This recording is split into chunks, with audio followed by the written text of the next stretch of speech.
This is MEZA Grand Duchess. This is MEZA Grand Duchess Rasmus Coonan, aka Ryan Tomlinson. Plain day, hump day, yellow mustard day. That's what I'm wearing. My little gold and my little gold t-shirt and so forth. No jewelry today, darling.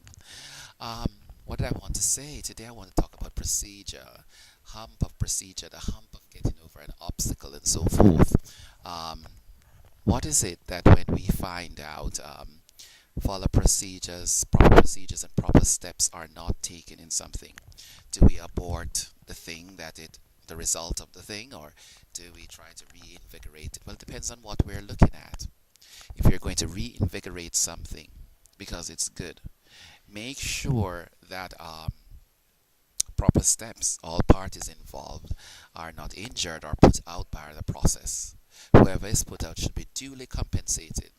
Who said that with every step in a relationship or some sort of deal that someone has to be criminally responsible?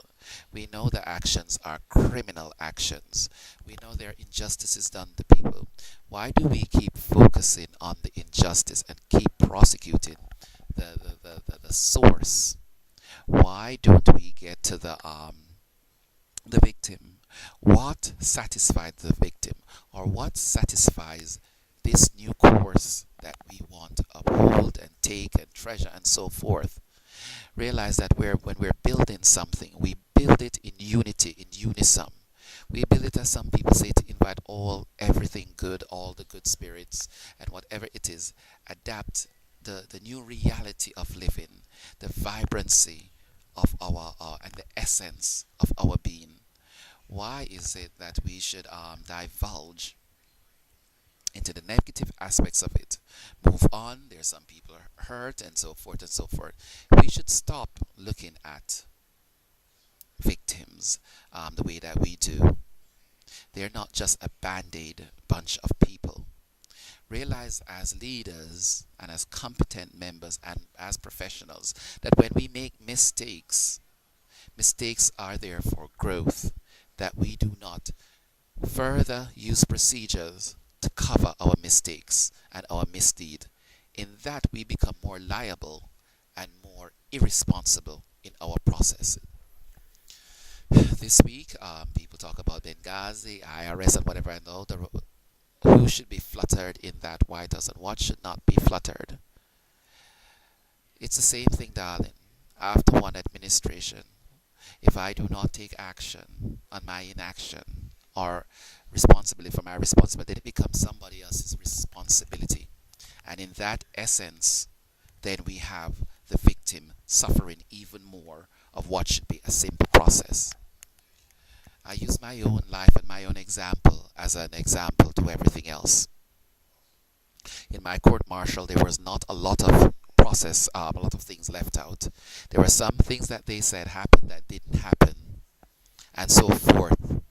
That is the end result of all of that. So I looked in front of these people. If it didn't happen, how could you justify something as legal and then say it didn't? It is a valid it is a valid action.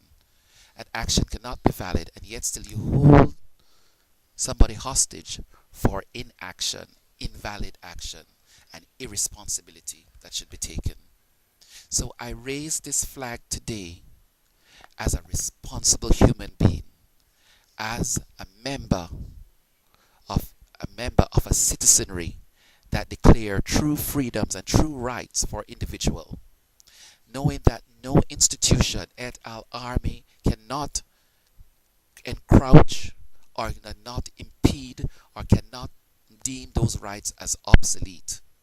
And hence they become criminals of humanity, and no better than those people that suffer from inhumane treatments around the world. We become more like Nazis and dictators and Marxists. Such has been a lot of the problems that we suffer at war, the problems that we suffer in our administration, political administration. We are still waiting for this new liberty, this new seas, this new vibrancy. You can't have leaders, colonels not taking responsibility for their action. If something, they said something with O.J. Simpson. If the glove doesn't fit, you must acquit. Well, they did acquit him irresponsible of what, regardless of what our thoughts are at that time. And so they took him back to Las Vegas to put this man back in jail. So in order, it's like a spite.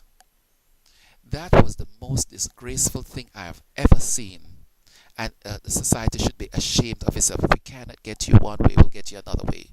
Not realizing that the citizen is the base of the functioning of a nation. And if we can't function as decent and proper, responsible, professional and human being, then what are we leaving to our children? What legacies are we leaving behind? Strength in our arms, strength in bloodshed, and strength in violence. It is obvious where the society is going with irresponsibility and lack of lack of lack of regards for citizens' rights, for human rights within our own organization that promotes freedom. I would probably like to advocate for some of these army leaders. They're probably just as stressed out after all these years of war, and God knows what medications they're on, and God knows what decision they cannot make rationally. But they sit in those seats, and some people bear the brunt of their folly and of their incapabilities. So, for darlings, I raise this flag because we must embrace the things that we hold dear. We must look at our constitution. We must look at the consistency of what we want to achieve in this world and in our society. Do you want to have good next door neighbors? Do you want to have next door neighbors that you know and trust? Do you want them to speak a different language and you understand them? Do you want to be able your children to play outside without being shot at, without being teased and harassed? How are we going to foster this after years of war, years of injustice, and even now within the own government system, the citizenry is being harassed? They have not begun to take responsibility. It has been a successive cover up, one administration after the other. But it's time to stop the illegal funneling of funds by the United States government to small communication cells in Pakistan, in Afghanistan, to gain intelligence and not realizing what their own allies or how their own allies are impeding their own process. It is a disgrace. I feel it for the Obama administration, but I don't know. I don't know what goes into this man. I don't know his sense of purpose. I know what his sense of duty. I understand that. But when I looked at his first cabinet and I looked at his second cabinet, I still don't get this vibrancy of which the society needs in order to perspire into the American success that we are used to enjoying. And great, there may be hard times, but there is more going on than meets the eye. In all branches of government, they have fallen short, big falls. They have covered up, big covered up. And what become of the victims? Look at me. Look well, because I don't look like them. I am not like them. Am I odd? In what? In my behavior, in my character. I am perfectly who I am, and I speak to you on that account. So it's time for us to raise the flag again. What kind of revolution must it be, or must it be an evolution? If they don't hurry up, we should soon decide, the citizenry soon decide what it is that they want to achieve, because God knows government, et al., Democrat and Republican, are not doing it. Et al. Sarah Palin should take some amount of responsibility in Alaska and so forth. There are more things that I know that I'm not saying, but darling, South Korea is a hiding place.